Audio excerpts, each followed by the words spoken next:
Hi అండి, నమస్తే. అందరూ బాగున్నారా? ఇవాళ వీడియోలో వాక్కాయలతో పప్పు ఎలా వండుతానో చూపిస్తాను. ఇది వాక్కాయల చెట్టు అండి. ఇది వాక్కాయలు తిని చాలా రోజులైంది కదా. ఈ వాక్కాయలు వర్షాకాలంలో బాగా వస్తాయి. ఇవి ఈ కాలంలో తింటే మంచిది. ఇది వాక్కాయల చెట్టు. ఇది వాక్కాయలు, దీనికి ముళ్ళు ఉంటాయి, కోసుకున్నప్పుడు చూసుకోవాలి. ఇవి కట్ చేస్తే చిన్న గింజ ఉంటుందండి, ఆ గింజ తీసేసి ఇలా ముక్కల్లా కట్ చేసుకోవాలి. ఒక కాయ 4 ముక్కల కింద కట్ చేసుకున్నాను. ఇది నేను ఒక కప్పు పప్పు తీసుకుని శుభ్రంగా కడుక్కొని అందులో గ్లాసున్నర వాటర్ పోసుకున్నానండి. గ్లాసున్నర వాటర్, మీరు పప్పు ఉడకదాన్ని బట్టి మీరు చూసుకుని వేసుకోండి. గ్లాసున్నర వాటర్ పోసుకొని స్టవ్ వెలిగించుకొని స్టవ్ మీద పెట్టుకుని పప్పు ఉడకబెట్టుకోవాలి. పప్పు ఉడికిన తర్వాత పప్పు ఉడికిందో లేదో గరిటెతో చూసుకుని మెదిపితే పప్పు మెత్తగా నలిగితే ఉడికినట్టు. పప్పు ఉడికిన తర్వాత మనం ఈ వాకాయ ముక్కలు కట్ చేసుకున్నాం కదా, ఈ వాకాయ ముక్కలు వేసుకోవాలి. వాకాయలు పుల్లగా ఉంటాయి కాబట్టి పప్పుతో పాటు వేసేస్తే పప్పు ఉడకదండి. అందుకని పప్పు ఉడికిన తర్వాతనే వాకాయ ముక్కలు వేసుకోవాలి.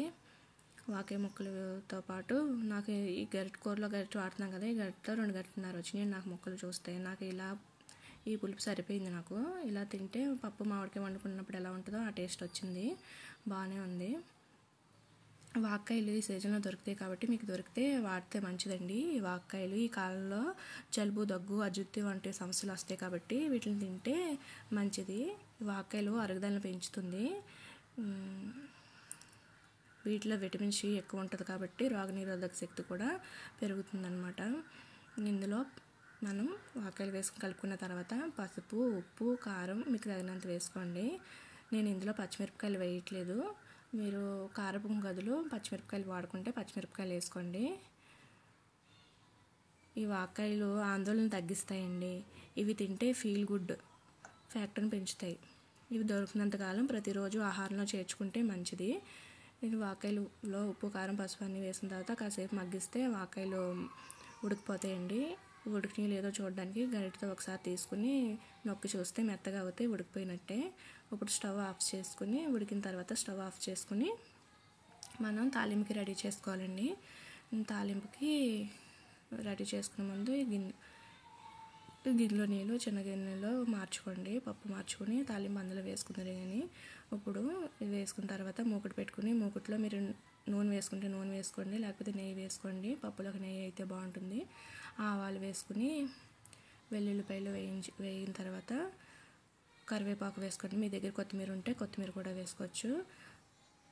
2 ఎండుమిరపకాయలు వేసుకోండి. ఇందులో మీరు ఇంగు వాడుతుంటే ఇంగు కూడా వేసుకోవచ్చు. ఇంగు ఆప్షనల్ అండి. 2 రెమ్మలు కరివేపాకు వేసుకోండి. ఈ వాక్కాయలు మామిడికాయకు బదులు వాడుకోవచ్చు, చింతపండుకు బదులు వాడుకోవచ్చు. ఈ కాలంలో దొరికినంతసేపు మీకు దొరికితే చింతపండుకి మామిడికాయకు బదులు ఇది వాడుకుంటే బాగానే ఉంటుంది. ఇది పుల్లగా ఉంటుంది కాబట్టి మీరు పులుపు వాడుకునే దాంట్లో ఇది వేసుకోవచ్చు. కొబ్బరి చట్నీ వేసుకున్న ఏదన్నా మీరు పులుపుకు బదులు ఇది వేసుకుంటే పులిహోరలో కూడా బాగానే ఉంటాయి వాక్కాయలు. ఇప్పుడు ఈ తాలింపుని పప్పులో వేసుకుంటే పప్పు రెడీ అయిపోయిందండి. నా ఛానల్ని మీరు కనుక ఇప్పుడే చూస్తుంటే సబ్స్క్రైబ్ చేసుకోండి, లైక్ చేయండి. అంతే, వాక్కాయతో పప్పు రెడీ. Thank you.